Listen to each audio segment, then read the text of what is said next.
오늘 청소년 교회 예배 시간에 읽은 말씀이 마태복음 5장 5절 6절 말씀입니다. 거기 보면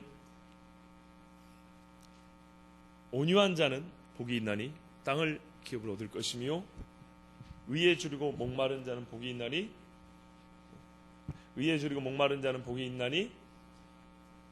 저희가 배부를 것이며 그랬습니다.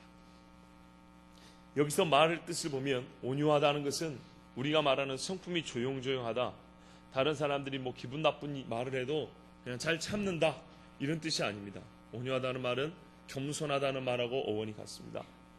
하나님 앞에 겸손한 자, 자기 자리를 지키는 사람, 있어야 할 곳에 있고 해야 할 것만 하고 그 이상 경계를 넘어가지 않는 것, 온유하다 그랬습니다. 다른 표현으로 하면은 제어된 힘이라고 그랬습니다. 절제된 힘을 사용할 줄 아는 사람, 절제할 줄 아는 사람, 온유하다 그랬습니다. 그 사람에게 하나님께서 복을 주실 때에 땅을 기업으로 얻는다 그랬습니다. 예수님이 12명이나 더 되는 군단의 천사를 보내서 수많은 사람을 죽일 수 있었으나 그러지 않으셨습니다. 십자가를 져야 했기 때문에, 그것이 예수님이 가야 할 길이었기 때문에 참으셨습니다. 그래서 많은 백성이 예수 그리스도의 이름을 믿음으로 구원을 얻게 됐습니다. 땅을 얻었습니다. 하나님의 나라를 얻었습니다. 하나님의 나라는 힘 있다고 다 죽여버리고 찔러버리고 파괴해버리고 세워지는 게 아니라 자기 자신을 죽임으로, 자기의 힘을 오히려 절제함으로 예수님께서 이 땅에 자기의 나라를 이루셨습니다. 그렇게 하나님의 온유함을 가지고 하나님의 나라를 얻은 사람은 이제 어떻게 사느냐? 의를 추구하며 산다 그랬습니다. 팔복의 말씀은 그리스도인, 구원을 얻기 위해서 우리가 갖춰야 될 덕목이긴 하지만 동시에 그리스도인이 된 사람이 이제 어떻게 살아가는가를 두 가지를 동시에 말해준다고 그랬습니다. 의, 그리스도 예수 안에 나타난 하나님의 새로운 의를 얻는 것, 이것이 바로 구원 얻는 방법입니다. 그러나 동시에 그 의를 한번 맛본 사람은 절대 그 의에서 벗어나지 않습니다. 더욱 추구합니다. 다윗처럼 시편 42편에 사슴이 시냇물을 갈급함 같이 갈망하는 것처럼 내 영혼이 주를 찾기에 갈망하나이다. 이건 구원 얻은 자가 하는 말입니다. 한번 하나님을 만났기 때문에 결코 세상의 그 어떤 것으로도 하나님과 바꿀 수 없고, 불의에 속해봤더니 그것이 얼마나 내 영혼을 피폐하게 하고 나를 괴롭게 하는지 깨달았기 때문에 항상 예수 그리스도를 믿는 사람은 내가 죄악적이었을 때 그리워하는 곳이 있습니다. 하나님의 성전을 우러보며 그리워합니다. 유대인들이 포로기를 겪을 때에 그 사람들이 늘 바라봤던 것은 하나님의 성전입니다. 다니엘이 포로 시절에 자기가 세상에 많은 걸 얻었으나, 다니엘이 바벨론의 총리 자리에 올라갔으나 그가 늘 기억했던 것은 예루살렘을 향하여 난 창문을 열고 하루에 3번씩 하나님 앞에 기도했더라. 바벨론에서 총리가 된들 하나님 앞에 제사 지낼 수가 있습니까? 하나님의 말씀을 마음대로 읽을 수가 있습니까? 나중에는 기도한다고 철저히 개인적인 신앙의 표현마저도 못하도록 죽였습니다. 그러나 그 가운데 하나님은 다니엘을 살리셨습니다.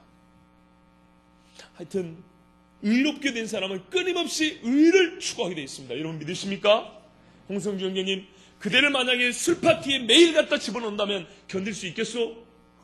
없죠. 그래요. 주의 말씀이 얼마나 단지 송이꼴보다 더 단이다, 이런 표현은 누가 할 수 있을까요? 1년 내내 성경을 못 읽게 누가 한번 막아둔다 해봅시다. 여러분 안달이 날 겁니다. 성경 읽고 싶어서. 지금은 편하게 읽으라니까 면지 쌓이게 놔두고 교회 올 때 한번 들고 오지만, 너 교회 가지 마 하면 교회 가고 싶어서 안달이 날 겁니다. 우리 용감한 용사 박수진 양이 있지 않습니까? 박수진 양이 예수 믿은 지 1년이 채 안 됩니다. 그 양께서 예전에는 세상이 자기 마음대로 사다가 하나님의 의하고 상관없이 불의한 대로 살다가 불의한 열매를 맺고 살다가 예수를 만나고 나니 이게 너무 좋단 말이야. 내 영혼이 갈급했던 것 바로 찾았어. 먹어도 배부르지 않았던 것, 하나님의 말씀을 찾았어요.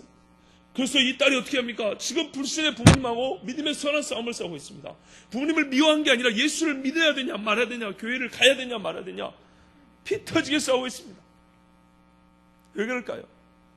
하나님의 의에 한번 들어가 보니까, 예수 그리스도의 십자가에서 난 하나님의 의 안에 들어가 보니까 더 이상 불의한 세계 우사 앞에 절할 수가 없는 거죠. 그래서 옛날에 예수 믿는 사람들은 이 추석 때 한 일이 있습니다. 크게 두 가지입니다. 첫 번째, 제사상을 엎어버리거나, 두 번째, 제사상에 올라온 음식을 자기가 다 먹어버리거나. 중간은 없습니다. 진짜입니다. 진짜로 예수 믿는 사람들 옛날에 어떻게 했냐면, 옛날도 아니야, 불과 20, 30년 전 요즘도 그런 사람이 있어요. 엎어버립니다. 나 귀신이 전할 수 없고 다 미친 짓이라고. 그래갖고 전도되는 경우는 별로 없긴 해요. 하여튼 자기의 신앙이 분명합니다. 반대로 어떤 사람은 옛날에 제사를 지내고 난 다음에 그 음식을 대문 밖에 내놓는 거 아십니까? 예, 길 가는 귀신도 먹으라고. 하여튼 대문 밖에 막 내놓습니다. 밥그릇 수도 많습니다. 8개, 10개 막 이렇게 내놓습니다. 김사리쌤 맞지요? 예, 옛날에 그랬어요. 근데 어떤 예수 믿는 청년, 여러분 똑같이 청년이니까 잘 들으세요. 왜 이 아까운 쌀을 귀신에게 줘? 물 마른 밥 8그릇을 혼자 다 먹어버리는 식신. 유성중에 자기는 비교가 안 돼. 물 마른 밥 8그릇이면 얼마나 많은 줄 알아요? 배 터지게 먹어야 돼요. 왜 이것을 귀신에게 주냐고. 하나님의 의에 들어갔더니 더 이상 불의한 짓을 보고 있을 수가 없는 겁니다. 엎어버리든지 하나님 주신 양식 내가 다 먹어버리든지. 이게 그리스도인입니다. 그래서 그리스도인들은 따라해보세요. 그리스도인은 모난 사람, 모가 납니다. 그리스도인은 티가 안 나지 않고 티가 나게 되어 있어요. 중간만 가는 건 그리스도인이 아닙니다. 그리스도인은 항상 의를 추구하게 되어 있습니다. 전방위적으로 의를 추구하게 되어 있습니다. 전 삶의 360도 1도의 각도도 빼놓지 않고 다 하나님의 의를 추구하게 되어 있습니다. 아까 우리 첫 번째 찬송에 성령 충만 불렀죠. 내 삶에 성령의 충만이 거하기 없어서 그랬습니다. 성령을 모시고 하기에 껄끄러운 장소는 내가 들어가면 안 될 것이고, 성령과 함께 한다고 말하기 불편한 짓은 내가 하면 원래 안 되는 짓입니다. 맞지요? 아니, 우리가 그걸 다 지킨다는 말이 아니고 말이 맞냐 이 말이 맞지요? 근데 우리가 다 지킵니까? 못 지킵니까? 못 지키죠. 세상은 뭐라 그래요? 괜찮다 그럽니다. 괜찮다고. 근데 교회는 뭐라 그래요? 안 괜찮다고 말해요. 그런데 괜찮은 짓거리 많이 해보니까 어떻습니까? 남는 게 뭐예요 도대체? 그래서 이제는 세상 말 좀 그만 듣고 목사 말도 좀 들으세요. 제 말하기보다는 하나님의 말씀, 성경의 말씀을 좀 들으세요. 그 결과가 다른 것을 눈으로 확인하게 될 겁니다. 전방위적으로 우리가 의를 추구하고 살아야 되는데 우리가 잘 생각하지 않는 거 있습니다.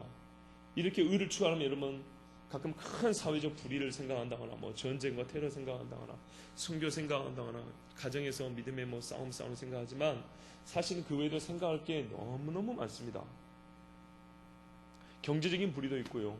약자에게 가하는 폭력도 많고요. 그죠? 참 많습니다. 오늘 그 중에 한 가지, 성경에 오히려 어떤 면에서 명시되어 있지 않기 때문에 간과하는, 그러나 너무나 큰 의의가 아니라 불의를 저지르는 그 한 가지, 오늘 여러분과 함께 하나님의 말씀을 듣고자 합니다. 창세기 9장에 보면 시간 관계상 오늘 그 본문이 길어서 다 하나씩 읽고 강의하지는 않습니다. 그 큰 틀의 메시지만 여러분 들으시면 되겠습니다. 9장에 보면 결국에는 피 이야기입니다. 피. 하나님이 생명의 근원을 피에 뒀다 그랬습니다. 맞지요? 9장의 핵심은 그겁니다. 피에 있다.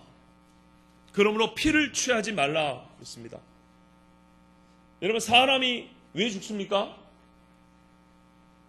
주로 피 때문에 죽죠. 오늘 정선자매 생일을 맞이해서 드린 책에 육체 속에 감추어진 영성이라는 필립 얀시가 쓴 책이 있습니다.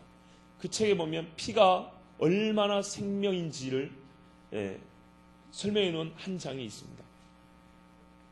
피는 실제로 생명입니다. 차로 비유하기는 좀 너무 가볍다고 생각이 들지만 연료와 같지요. 사람 심장이 움직이는 것은 피를 돌리기 위해서 움직이는 것 아니겠습니까?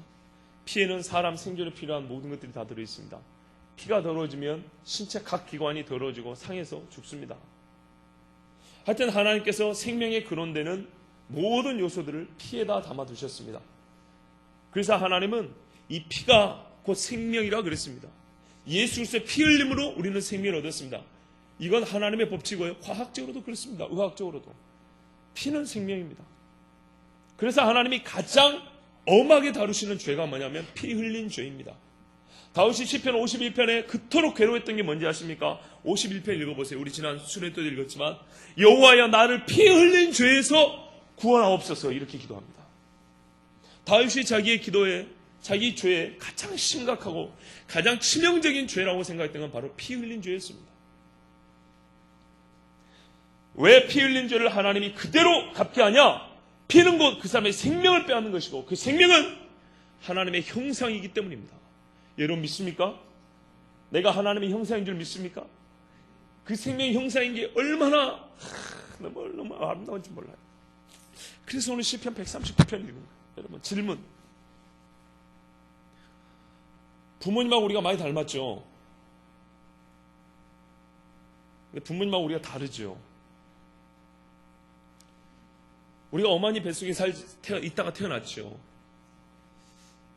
그런데 나하고 엄마하고 피가 같을까요? 다를까요? 다르죠. 피 이야기니까 이 이야기를 하려고 하는 거예요. 그 중에 많은 것 중에 하나. 피와 관련된 게 얼마나 많습니까? 그 중에 한 가지. 가장 시작 이야기를 하려는 거예요. 엄마하고 같은 피를 가진 사람 아무도 없습니다. 근데 피가 사람의 고유한 또 다른 독립된 개체로서의 인간을 증명해 주는 겁니다. 피가 다르다는 것이. 근데 여러분, 우리가 태어날 때 엄마하고 다른 혈액형을 갖게 됩니까? 아니면 엄마 뱃속에 있을 때부터 나는 엄마하고 다른 혈액형을 갖게 됩니까? 대답을 해보세요. 언제부터죠? 뱃속에 있을 때부터입니다. 그러면 언제부터 그 다른 피는 내 몸에서 돌기 시작할까요? 언제부터? 수정된 후입니다. 무슨 말인가? 사이즈의 차이가 있고 모양의 차이는 있지만 사람은 수정된 후부터 새로운 생명이 시작됩니다.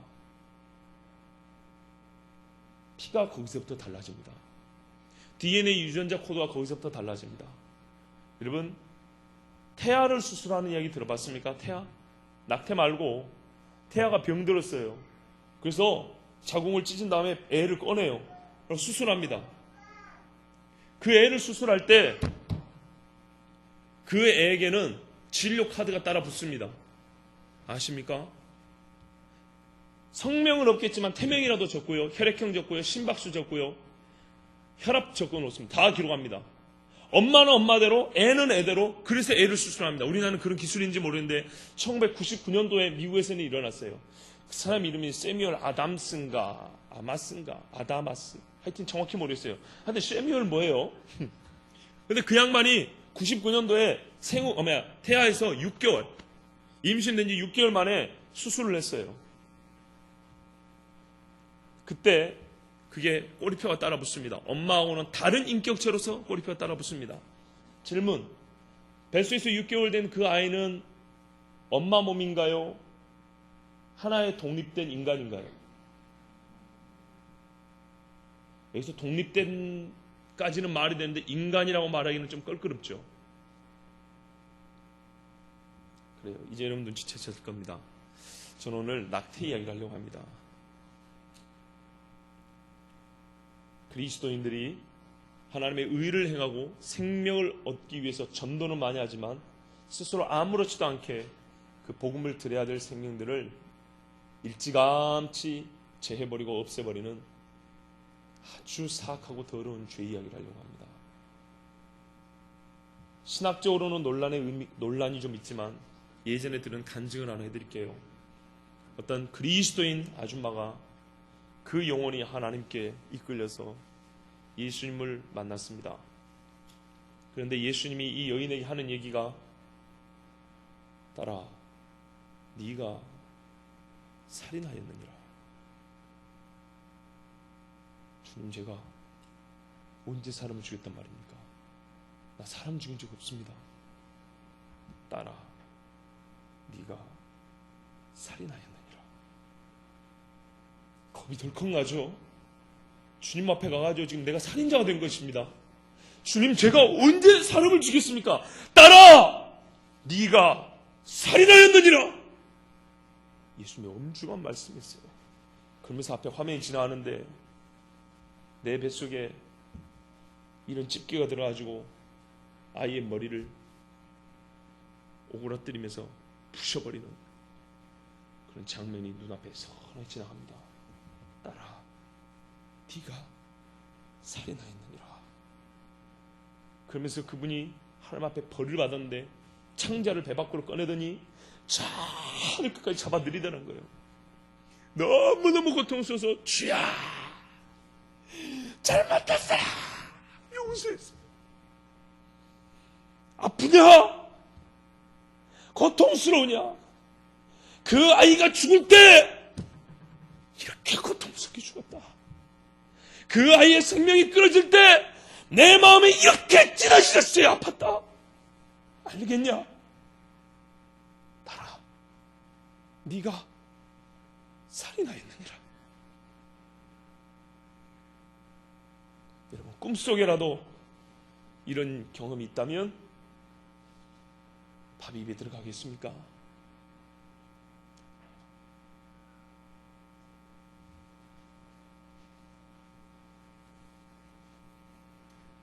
어떤 낙태 옹호자가 토크쇼에 나왔어요. 사회자가 이렇게 말했습니다. 우리 선생님 같은 낙태 찬성하는 분들, 낙태 옹호주의자들은 이렇게 말하지 않게, 이분이 하는 말이 그런 표현 쓰지 마세요. 우리는 선택 옹호자들입니다. 선택 옹호, pro choice. 우리는 선택을 이렇게 할 수 있도록 권해주는 사람이지 우리는 낙태하라고 하는 사람이 아닙니다. 사회자가 왜 낙태 옹호자, 그 말은 똑같은데 왜 그런 표현을 싫어합니까? 왜 우리 그렇게 부담스럽게, 왜 부담이 자꾸 되는 거죠? 그랬더니, 아니, 세상에 자기 아이를 죽여놓고 누가 그 마음 편한 엄마가 있겠어요? 띵. 자기 무덤 팠죠. 낙태 옹호주의자에게 선택 옹호주의자, 우리는 선택을 권하는 사람이라고 표현합니다. 그래서 왜 그러냐고 했더니, 어떤 엄마가 자기 새끼 죽여놓고 마음 편하겠냐고 라고 말하는 순간 자기 얼굴이 침 뱉는 꼴이 됐어요. 누구의 선택이죠? 아이의 선택입니까? 엄마의 선택입니다.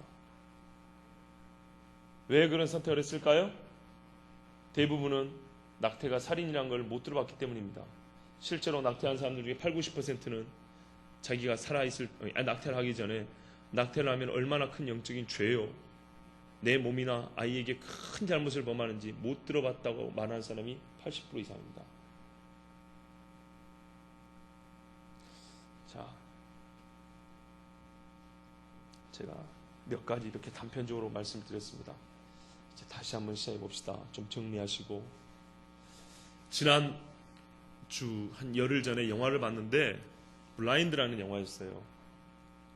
그 영화를 우리 제자훈련생들 같이 봤는데 얼마나 무서웠던지, 우리 자매들은 영화를 보다 나간 분도 있었고 너무 힘을 줘가지고 막 팔이 아플 정도로 무서워가지고 막 살해범이 사람 죽이고 막 이러니까 너무 무서웠어요. 근데 저는 그 영화에서 정말 잊혀지지 않고 가슴에 심장이 벌렁거리는 장면 딱 몇 초, 한 컷이 몇 초였는데 그 한 장면이 잊혀지지 않습니다. 그것은 뭐냐면 살해범이 산부인과 의사인데 낙태하는 장면이었습니다. 이 살해범이 낙태하는데 여자의 이제 다리를 벌리고 그 뒤에서 찍은 건데 피가 흘러 나옵니다. 피 흘린 죄라 그랬죠. 자궁을 뚫기 때문에 피가 나옵니다. 찢기 때문에 피가 나오는데 그 다음에 흡입기 갖다가 놓고 발로 싹 밟으면 쏙 빠져나옵니다. 콧물 쏙 빨아들이는 것처럼. 그래가지고 그거를 산소통 같은 데 이렇게 집어넣는, 자동으로 들어가는 거죠. 진공청소기처럼. 그건 아주 간단한 시술이죠. 그런데 그 몇 초짜리 장면이 저를 아주 힘들게 했습니다. 그리고 청년 자매에게 한 가지 소식을 들었습니다. 자기 친구가 지방에서 사는데 동거를 4년 동안 했는데 임신을 했다는 겁니다. 임신 3주째가 됐고 고민하고 있다는 겁니다. 남자친구는 예수 안 믿는데요. 그래서 애를 낳아야 될지 말아야 될지. 제가 그 소식 듣고 기도하는 중에 그런 영화를 봤습니다. 참 마음이 너무너무 아팠습니다. 그리고 채 일주일이 안 돼서 그 자매에게 들었습니다. 친구가 낙태했다고. 그런데 또 하나님 앞에 죄졌다라고 말을 꺼내기도 전에 하는 말, 나 힘들어. 이렇게 말을 하더란 겁니다. 무슨 말이죠? 나 뭐라고 하지 마. 힘든 건 나야. 이런 말입니다. 힘든 건 나야.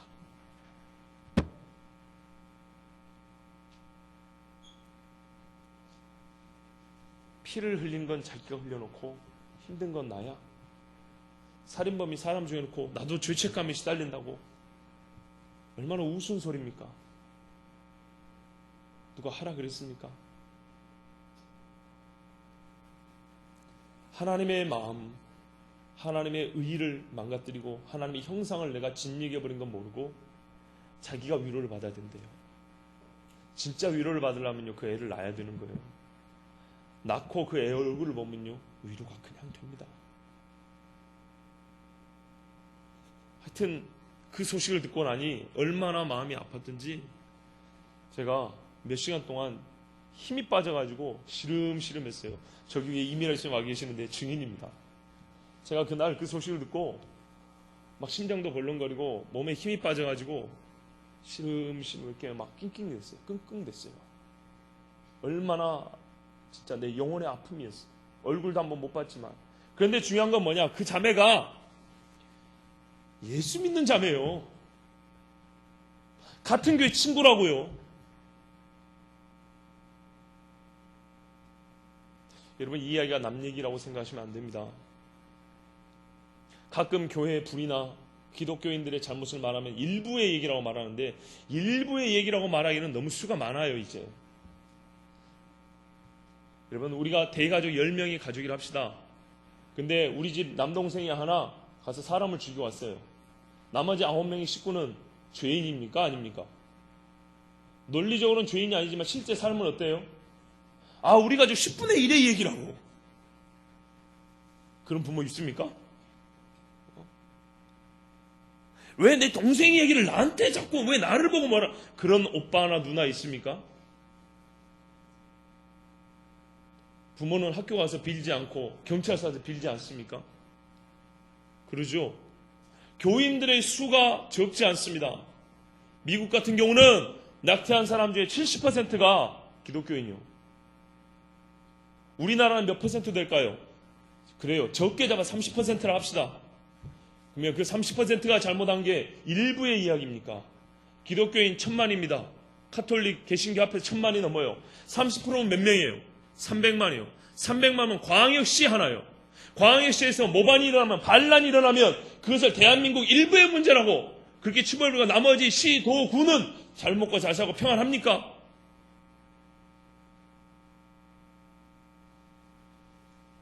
저 북한의 군사가 100만 명인데 100만 명이 다 내려오면 우리 남북한 합해서 한 8천만 정도 되는데 그 중에 일부의 문제라고 그렇게 많은 사람 있습니까? 3분의 1이 살인을 저지르고 사는데 그거를 가지고 일부의 문제고 나하고는 상관없고 우리 교회의 문제 아니라고 그렇게 말할 수 있습니까? 하나님의 의와 성령의 충만함은 과연 어디에 있습니까? 교회에 있습니까? 예배 시간에만? 가정 예배 드릴 때만? 예수 믿으나 안 믿으나 원하지 않는 임신했으니까 지워버려. 기형 안에 지워버려. 살기 힘들면 이혼해버려. 거기에 하나님의 의가 어디 있어요? 하나님의 의가. 하나님의 성령의 충만이 어디 있어요?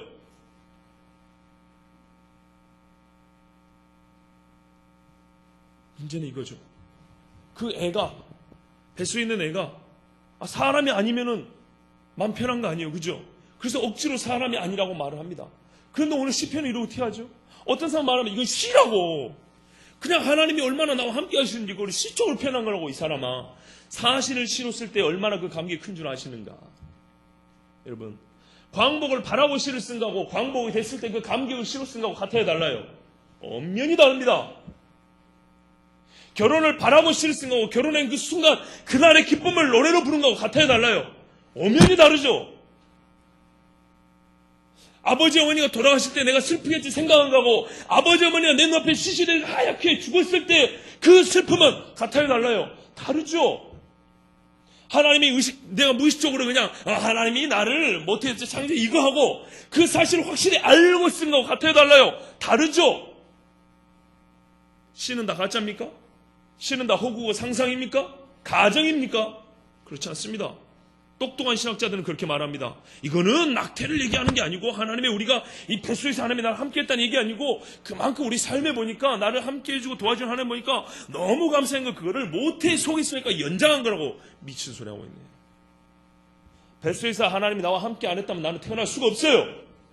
생명을 주시고 생명을 지키시는 분은 하나님이에요. 하나님이 태를 닫으면은 사라도 아기를 갖지 못하고 리브가도 애를 갖지 못합니다. 태를 열면 바로의 궁정에서도 태를 열면 다시 애들이 태어나는 거예요. 이게 생명 창조의 기쁨이에요. 하나님이 그 크고 놀라운 기쁨을, 그 힘을 우리에게 줬단 말이에요. 시로 썼으니까 가짜라고요? 신앙 고백을 그냥 연장한 거라고요? 웃기지 말아요. 자기가 어찌 태수에서부터 하나님 만드셨는가 이걸 깨달은 인간이 시를 쓰니 이렇게 멋진 시가 나온 거예요. 모태에서부터 나를 조시하시고 내 내장 육부를 5장 육부를 만드셨고 내장을 조시하시고 그게 얼마나 기묘하고 신묘막직하니 내가 셀 수가 없다고. 하나님의 수를 셀 수가 없다고. 아무리 인간이 과학이 발달하고 현명이 발달해도 사람이 세포 하나도 아직 100% 파악을 못할 정도로 기가 막힌 거예요, 이게. 그런데 이 말씀의 내용이 뭐냐? 하물며 그러할진대 어디 사람이 악한 생각을 품고 피를 흘려놓고 하나님을 거역한 일을 하면서 피할 수 있다고 교만하게 하나님이 나를 보지 못할 거라고 그렇게 헛된 생각을 하는가 하고 책망하는 말씀이 139편이 그 뒤에 가면 그래서 나는 나를 그렇게 지은 하나님을 알기 때문에 내가 하나님의 눈과 하나님의 마음을 갖고 여호와를 미워하는 자를 내가 미워하겠습니다 그랬어요. 이게 바로 마태복음에 나온 온유한 자예요. 온유한 자는 자기 욕심을 위해서는 절제된 힘을 발휘합니다. 하나님의 의를 위해서 절제된 힘을 발휘하지만은 하나님의 거룩함을 위해서는 분노를 발휘하는 자, 이게 모세 같은 사람, 다윗 같은 사람, 이게 바로 온유한 자라고 했어요. 그런 사람이 땅을 얻는 거예요. 그래서 시편 기자도 말합니다. 주를 미워하는 자를 향하여 나도 미워하겠습니다 말하는 거예요. 나를 그렇게 지으신 하나님이기 때문에. 여러분, 태아가 인간이 아닙니까? 여러분 어디서부터 시작됐습니까? 그 엄마 수정된 후에 단절이 있습니까? 한 번도 단절이 없어요. 왜 태아는 엄마하고 다른 육체이냐? 사람들이 이렇게 말합니다. 낙태하면서 엄마 몸의 일부라고. 일부를 그냥 잘라낸 거라고. 여러분 태아를 죽인 거하고 손가락 자른 거하고 같습니까? 왜 태아를 죽인 그 자네물을 사진 전시하면 그렇게 보기 싫어할까요? 아니 혹동을 하나 띄놨으면은 별 문제 없잖아요, 그죠? 몸에 저렇게 암적인 존재가 있었다고.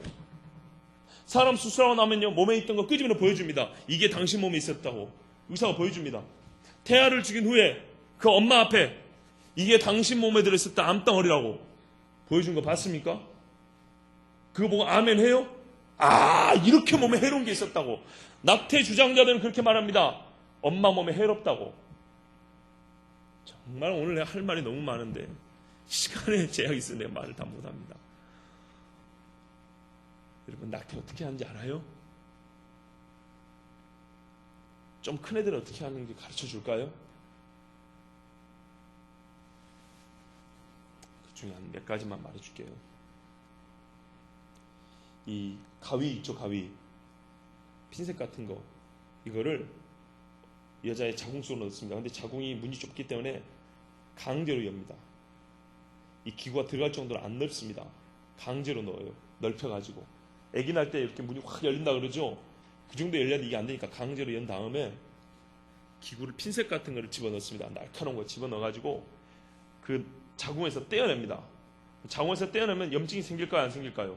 생기죠. 그것 때문에 임신하고 자궁 외 임신율이 낙태한 사람은 2배, 4배 높아요. 자궁 외 임신은 거의 애가 유산돼 죽습니다. 낙태를 할수록 더 심합니다.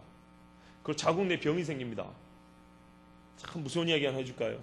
어떤 여자가 수술하다가 수혈을 받는데 간이 안 좋아가지고 수혈하는데 죽었어요. 근데 왜 이 간에 문제가 생겼냐? 왜 이 혈액을 정화시키는 문제가 생겼더니 자궁에 자궁농염인가 뭔가 하여튼 이 병이 생긴 거예요. 근데 그 이유를 보니까 낙태 때문이었어요. 근데 언론 발표는 어떻게 돼요? 간 때문에 죽었다 이렇게 나오죠. 의학 잡지나 수술 이런 보고서에 보면 수술 중에 사망했습니다. 이유, 사망 원인, 사인을 분석하면 이 여자가 사실은 간에 좀 문제, 간염이 좀 문제 있었다. 근데 조금 더 양심이 없는 사람은 이 간은 사실 이 자궁에 있는 이 염증과 이 질병 때문에 영향을 받은 거다. 여기서 그쳐버립니다. 그래서 자궁에 무슨 병 때문에 죽었다. 여기까지 써줍니다. 그런데 그 자궁에 그 무슨 병이란 건 왜 생겼냐? 낙태 때문에 생겼다고까지는 말을 안 해줍니다. 낙태는요, 여자 몸을 아주 망쳐놓는 겁니다. 이로 말할 수 없을 정도로 망쳐놓습니다. 유방암은요, 낙태한 경험 있는 사람이 2배, 3배, 4배 높습니다. 다 유방암 걸리니까 이 유방암만 관련된 뭐 생각합니다. 천만의 말씀이요. 낙태 때문에 생긴 병이 훨씬 많다니까요. 자궁외 임신, 나는 맨날 자궁외 임신한다고. 처음부터 그럴 수도 있지만 자매요, 그대에게 낙태 경험이 있는가 없는가 돌이켜봐야 돼요. 월경이 안 돼요. 이제 불순이에요. 결혼도 애를 잘 못 가져요. 요즘에 불임 부부가 너무 많아서 이거를 일반화시키는 건 아니지만 혹시 본인 스스로 다 압니다. 낙태 경험이 있는 사람은 그럴 위험이 훨씬 높습니다. 훨씬한 말이 여기서 말이 10배까지 높다는 얘기입니다. 이거는 전문가들의 보고에 따른 겁니다. 나는 그 통계를 인용한 뿐입니다. 낙태를 할 때, 그러니까 그 낙태를 할 때 조그만 애는요 그렇게 흡입을 해버리고 떼어난 다음에 흡입을 하고, 큰 애들은 사지가 생겨요. 2개월 되면 사지 생깁니다. 초음파 검사하면 4개월 돼야 애가 막 움직이고 그러잖아요. 성별도 감별하잖아요. 그렇지 않습니다. 3주 4주 안에 성별 다 나옵니다. 사실은 그 아이를 전문적으로 찍는, 그 자궁의 아이를 전문적으로 찍는 사진작가가 있어요. 그 양말 찍었더니 0.035mm 안에 이목구비, 사지, 팔다리 다 들어있더래요. 1mm도 안 되는데. 피터 싱어 같은 그 하버드대 윤리학 교수는 어떻게 말합니까? 샌델처럼 말이죠. 같이 하버드 대학교 있지만 이 사람은 태어난 다음에 28주인가 몇 주 후, 4주인가 하여튼 몇 주 후까지 걔가 인간인지 아닌지 한번 기다려봐야 된대요. 지각 능력이 정상인지 아닌지 기다려보고 아니면은 걔는 죽여도 된다고 말한 사람이에요. 세상의 윤리를 쫓아가면 살인자가 됩니다. 그 깐난 애가 뱃속에 있는 애랑 밖에 있는 애랑 똑같습니다. 근데 그 아이를 죽일 때 사자애는 팔다리를 잘라 죽입니다. 그러면 애가 죽으려고 할까요? 살려고 할까요? 살려고 하겠죠. 발버둥을 칩니다. 소리를 지릅니다. 2달만 넘어도 손가락이 까딱까딱 한다니까요. 4달 되면요 윙크를 내고요. 3달 때는요 4달째는 밖에 드는 빛을 느껴서 눈부시다고 이렇게 가리기도 한대요. 너무 밝은 데 가면. 이게 사람이지 짐승이요? 너무 크면은 못 꺼내니까 그 안에서 사지를 잘라요. 가위로 자른다고, 애를. 우리나라 법률에 낙태죄가 있고요, 영아살인죄가 있습니다. 근데 왜 분간시켜놨냐? 공통인 건 죄라는 거예요. 두 가지는, 두 개를 이렇게 나누는 건, 하나는 사람을 죽인 게 아니고 태아를 죽였다는 거예요. 참 웃기죠? 태아, 그 말 뜻이 뭡니까? 태소에 있는 아이 아닙니까? 안 태어난 아이, 그죠? 근데 뱃속에 있은 거하고 나온 거하고 구분을 시켜서 어쨌든 죄라는 건 똑같은데 차이를 둡니다. 그런데 낙태죄는 실제로는 사장된 법입니다. 처벌 거의 안 해요. 그러니까 낙태할 때 너무 큰 애는 어떻게 죽이냐? 손을 집어넣어서 애를 꺼냅니다. 거꾸로 꺼냅니다. 머리부터 나온 게 아니라 다리부터 꺼내가지고 머리만 자궁 안에 들고 목까지는 다 나오게 합니다. 그럼 얘는 태어난 겁니까? 안 태어난 겁니까? 안 태어났죠? 그럼 아직 사람이 아니에요. 우리나라 민법에도 보면 전부 노출설입니다. 사람이라고 보는 거는 전부 몸 밖에 나왔을 때 사람이라고 합니다. 그렇기 때문에 머리가 하나 아직 안 나온 거는 아직 태아란 말입니다. 그러니까 여기서 애를 죽여도 이건 낙태죄가 되는 거죠. 근데 실제로는 처벌 안 되는 낙태죄가 되는 거지 영아살인죄는 안 되는 거예요. 부분분만 낙태라고 들어봤습니까? 부분 노출 낙태. 이렇게 꺼낸 다음에 목은 안에 들고 목까지 꺼냈으니까 목에다가 이런 예리한 가위를 여기 뒤에 척추 끝나는 부분 있죠? 여기다 찔러 넣습니다. 그리고 이걸 돌려요. 그런 다음에 어떻게 해요? 호수 집어넣고 뇌를 빨아들여 버립니다. 하나님이 이런 인간을 지옥에서 불에 태운다 한들 할 말이 있겠습니까? 그게 사람이 아니고 뭐예요 도대체? 뭐냐고요? 나는 어디서 왔습니까? 못해서 나를 지으신 하나님이 신명박치가 되는 나는 어디서 왔습니까? 태교는 왜 합니까 도대체? 태교는 사람이 아니면 뱃속에서 모국어에 대한 연습을 한대요. 외국말보다 엄마가 자주 쓰는 말을 훨씬 더 잘 알아먹는데요. 그래서 그리고 왜 애한테는 약물 임신할 때 약물은 못 먹게 합니까? 그게 하나의 세포덩어리에 불과하다면, 엄마의 몸의 부분에 불과하다면, 차가 차고에 들어있다고 차가 차고의 일부입니까? 우리가 교회 안에 들어있다고 지금 우리가 교회입니까? 이 교회 건물의 일부입니까? 완전 다르죠. 애가 엄마 뱃속에 들어있다고 애가 엄마 몸의 일부이기 때문에 엄마가 마음대로 처분해도 됩니까? 여기서 잘못된 생각이 나오죠. 엄마의 선택권이 중요하다고. 뭘 선택하는데 도대체? 성관계도 지 마음대로 하고 애도 지 마음대로 낳고 지우고 그럴 권리는 없습니다. 하나님이 주신 생명을 사람이 처분할 권리는 없습니다. 낙태하지 말라는 여성이여 당신의 권리가 없다는 게 아니고, 당신의 인생을 당신 마음대로 살 수 있는 권리가 없다는 게 아니고, 거기에 책임을 져야 된다는 얘기고, 생명에 대한 주권은 당신에게 있는 것이 아니라 하나님께서 니 주제넘은 짓 하지 말라는 얘기입니다. 그 생명에 대한 피 흘린 책임은 내가 하나님 앞에 져야 된다는 거예요. 하나님은 피는 피로 갚게 합니다.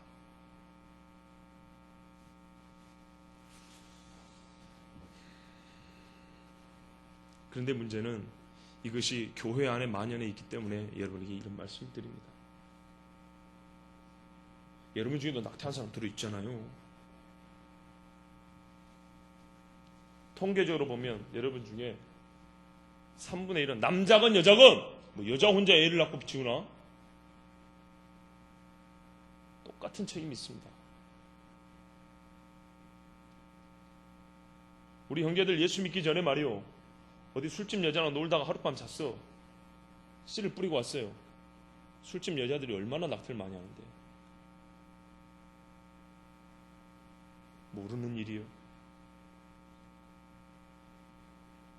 우리 자매들이 낙태했던 경험이 없다고 누가 보장을 해요? 부끄럽습니까? 회개하시면 됩니다. 똑바로 회개하면 됩니다. 하나님, 내가 살인했습니다.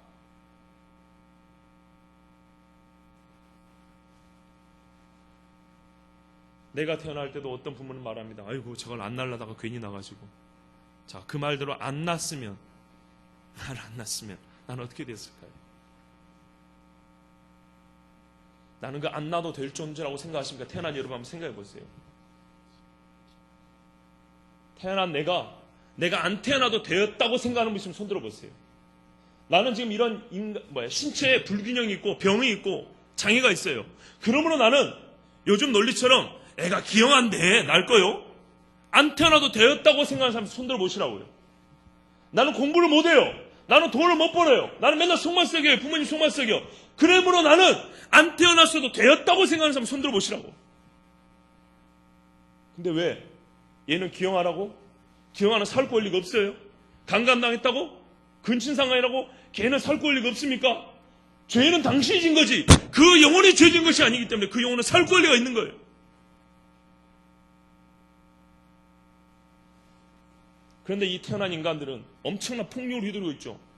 얘하고 내가 대화가 안 되니까 대화를 안 하는 거죠. 얘는 나를 거부할 능력이 없어요. 힘이 없어요. 힘 좀 있다고 까부는 걸 얼마나 우리는 못마땅해 합니까? 힘 좀 있다고 말이요.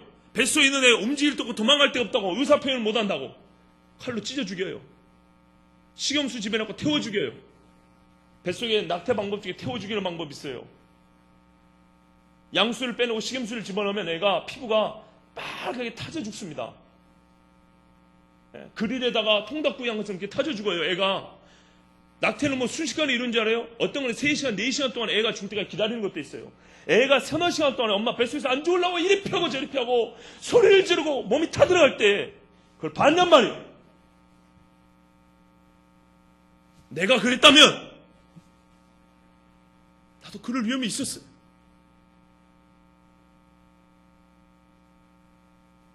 그래놓고 질문을 안 해요. 이런 질문을 받아본 적이 없어요. 너라면 너는 뭘 선택했겠냐? 너는 네가 죽어도 좋았다고 생각했겠냐? 이런 질문 안 해요. 세상 많은 사람들이 임신했다 하면 기형아 검사하라 그럽니다. 제가 물어봅니다. 산부인과 와서 기형아 검사 왜 합니까? 자고로 병원에서 하는 검사라는 것은 치료를 목적으로 하는데 이 기형아 검사하면 애가 기형이면 치료가 가능합니까? 간호사가 웃어요. 왜 웃을까요? 그런 검사는 치료를 목적으로 하는 게 아닙니다. 치료할 수가 없습니다. 못합니다 그래요. 그래서 제가 물었습니다. 아니 치료도 못할 거 검사를 왜 합니까? 대답을 못합니다. 나는 그리스도인이요. 애가 장애가 있든 없든 나는 무조건 낫습니다. 기형아 검사 나한테 필요 없습니다. 실제로 기형아라고 판정이 났는데 나 보니까 아무 문제 없는 애들이 얼마나 많은데요. 우리 고모도 그러고 이채 목사님 친구도 그랬대요. 거기는 나이 먹고 애를 낳는데 후배인가 친구인가 기형아라 그랬대요. 근데 전도사야. 어떻게 해? 하나님 주신 생명 검사할 필요 없습니다. 근데 하여튼 검사를 했는데 또 하라고 했더니 기형아라 그랬대요. 났어요. 아무 문제 없어요. 기형아 검사술 중에 하나가 뭔지 하면 양막 천자술이라고 했어요. 양막, 이 양술이 자궁 있죠? 자궁 천자술. 이걸 살짝 찢어가지고 이 양술 검사하는 게 있어요. 근데 이거 아십니까? 이 검사 때문에 기형아가 될 확률이 더 높다는 거? 진짜입니다. 이거 살짝 흠집 내면 뭘 하더라? 조기 유산될 확률도 200배 내지는 400배가 높습니다. 기형아 될 확률은 훨씬 더 높습니다. 검사가 오히려 애를 기형아로 만드는 거예요. 그리스도인 여러분, 기형아 검사할 필요 없습니다. 나면 돼요. 못 나서 문제지. 하영아 저번에 너 그 병원 갔다 왔지? 몸에 건강한가 보러 갔다 왔지 그지? 저 양반이 진짜 똑똑한 양반이요. 지금 내년에 결혼할 예정을 하고 있는데 몇 달 전에 정밀검진한 것 같아요. 거기 아마 자궁검사도 했던 것 같아요. 내가 아이를 가질 준비가 돼 있는가 아마 그런 검사도 하고 뭐 주사도 맞고 막 했다는 거예요. 똑똑하다 그랬어요. 예수 믿는 자매들은 내가 하나님 앞에 생명을 잉태할 수 있으면 감사하고 자기 몸을 건강에 잘 관리해서 애를 낳기를 바라야지. 지 마음대로 놀고 나서 애가 생기면 나도 내 인생 결정권이 있다고 또 애가 태어나가지고 행복하게 못 산다면 그런 말 갖다 붙이지 마세요. 그 다음 이야기는 하나님이 알아서 하시는 거예요. 우리가 다 부유한 가정에서 태어났습니까? 엄마 아빠가 맨날 행복한 가정에 태어났습니까? 천만의 말씀이에요. 애를 죽이는 것은 다 태어난 자들이 하는 짓이지 태어나지 않은 애가 태어나지 않은 애를 죽이지는 않습니다. 태어난 사람들은 질문을 하지 않습니다. 하나님께 도대체 이것이 무엇입니까? 내 뱃속에 든 이것이 과연 무엇입니까? 라고 질문을 한 번이라도 해봤다면 그렇게 쉽게 낙태하지 않았을 겁니다. 그러면 그리스도인은 어떻게 합니까? 피 흘린 죄를 하나님 찾기 때문에 피를 흘리지 않아야 합니다. 하나님이 모태에 있었던 나를 지켰고 내가 하나님의 형상을 닮았기 때문에 사람은 인간 발달에 의해서 가치를 결정하는 게 아니라 인간 본질에 의해서 결정이 됩니다. 그 가치는 하나님의 형상을 닮았다는 그 본질에 의해서 가치가 결정되기 때문에 우리는 결코 낙태를 해서는 안 됩니다. 근친상간이나 강간이나 가끔 미국 옛날에 로우 드 웨이드라는 그 재판이 인용이 많이 되는데 미국에서 낙태를 합법화시켜준 재판이었습니다. 거기에 보면 한 여성이 자기가 강간당해서 임신했다고 해가지고 동정표를 얻어가지고 낙태를 합법화시켰습니다. 몇 년 후에 그 여성이 고백했죠. 나는 강간당해서 임신한 거 아니라고. 똑똑한 양반이죠. 강간당했다면 사람들이 동정표 몰아주니까 그래갖고 낙태한 거예요. 실제로 강간당했고 임신한 경우는 1000분의 1 정도밖에 안 됩니다. 확률적으로. 통계상으로. 1000분의 1밖에 안 되는 거 가지고 1000분의 999는 지 마음대로 낙태하면서 강간당하면 어쩔 거냐고. 그거는 그때 가서 얘기해보자고. 얼마나 우리가 모순인지 모릅니다. 뱃속에 있는 어린아이를 위해서 약물을 먹지 마세요. 담배 피지 마세요. 술도 끊어요. 근데 왜 낙태해? 술을 안 마시면서 왜 애한테 칼을 갖다 대냔 말이에요. 그죠? 장애인을 위해서는 복지시설 만들어 놓고 복지국가라고 막 별짓을 다 하면서 왜 애가 기형하면 낙태해버리냐고요. 얼마나 모순이에요. 뱃속에 있는 애하고 나와 있는 애하고 뭐가 다른데 뱃속에 있는 애도 장애면은 더 복지시설 혜택을 많이 줘야 되는 거 아니에요? 우리 김정은 선생님이 애들 지금 데리고 있는데 걔네들 말이요. 사람이요 아니요? 김정선 자매한테 물어봤잖아요. 뭐 특수교육, 하여튼 특수라 붙이니까 똑같은 사람이에요. 사람이죠. 맑게 알아먹죠. 정상적인 애들도요, 속된 말로 성질 더러운 애들은 걔들보다 훨씬 말 안 들어요. 나쁜 지 훨씬 더 많이 해요. 똑똑한 머리 가지고. 실제로 다운 증후군은요, 어른 되면은 교육만 똑바로 시키면 90% 정도는 정상인하고 같이 생활할 수 있답니다. 정상인의 능력이 발휘가 된답니다. 우리가 처음부터 쟤는 미달된 인간이라고 생각하니까 문제지. 얼마나 우리가 자기 모순을 많이 안고 있는지 모릅니다. 그래요. 결론 갑시다. 그리스도인은 그래서 낙태하면 안 돼요. 사실 제가 오늘 본문을 제목을 낙태는 살인입니다 이렇게 하려다가 너무 자극적이어 내가 그렇게 하진 않았어요.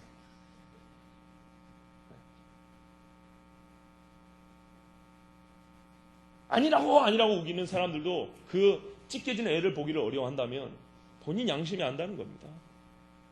교회는요, 그래서 낙태를 하지 말라고 말합니다. 어떤 경우에 있어서도 나라고 말합니다. 그런데 문제는 이거예요. 그럼 네가 책임질 거냐? 책임 여하를 떠나서 우리는 당위를 먼저 말합니다. 낳아야 된다는 거예요. 하나님 주신 생명이니까. 왜 임신했냐? 그건 인간이 잘못한 거지. 하나님이 생명 원리를 줬거든요. 이러이러하면 애가 생긴다고 가르쳐줬어요. 근데 왜 그걸 무시했냔 말이에요. 대부분은 무시하고 즐기자고 한 거예요. 대부분은, 99%는